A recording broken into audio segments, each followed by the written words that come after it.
Hi, my name is Andrea Wainscott, and today I was covering discussion one question, how we could increase the student interest in the current project. One of the things we were asked to identify was the common core element, and this one would be reading for facts within literature and engaging the student in the material. One of the techniques that we should use is differentiation, and differentiation is based upon the student needs and readiness, also their interest. Instruction type and learning styles are very important in differentiation, as well as grouping. There's three different types of differentiation. The first type of differentiation is based on content. That is that everybody learns about the same topic, but there's a tiered approach to it based upon the student's level and comprehension. There's different strategies you could use with this approach of content.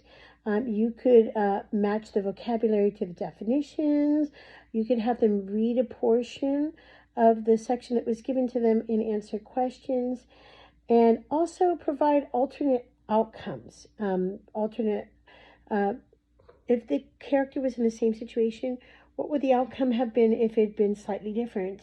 And also have them base the character's position based upon the evidence that was presented in the book. So having them retell the story will often help based upon their comprehension. The other thing is the process of learning is different for each student. There's learning styles. Different students have different needs, so some will learn visually, auditorially, kinesthetically, and they also require different levels of support.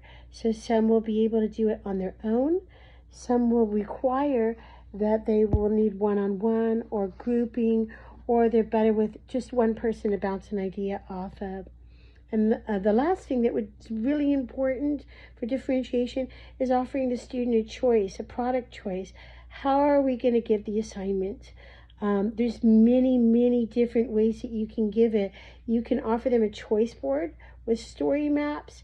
You can have them do a letter to the author, flip books, which list all the characters and their attributes and what they do in the story.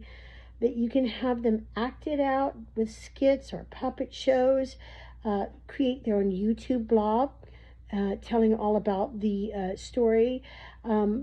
Also, you can go more traditional methods that we had discussed earlier, the matching the vocabulary, passages, answering, testing. Those typical types of teaching tend to disengage students. So trying to get them more engaged in something that they would consider fun as a game. Another option would be like pick a number, have them get in groups. This teacher for the 8th grade students was losing their interest but wanted them all in the same grouping. So you could have them all separate into groups and then have them discuss the problem amongst themselves. Afterwards, have the teacher pick a number, and the person in each group that's that number would have to tell what their group had discussed and what their outcomes were and what they thought would be the best approach within the parameters of the question that the teacher gave.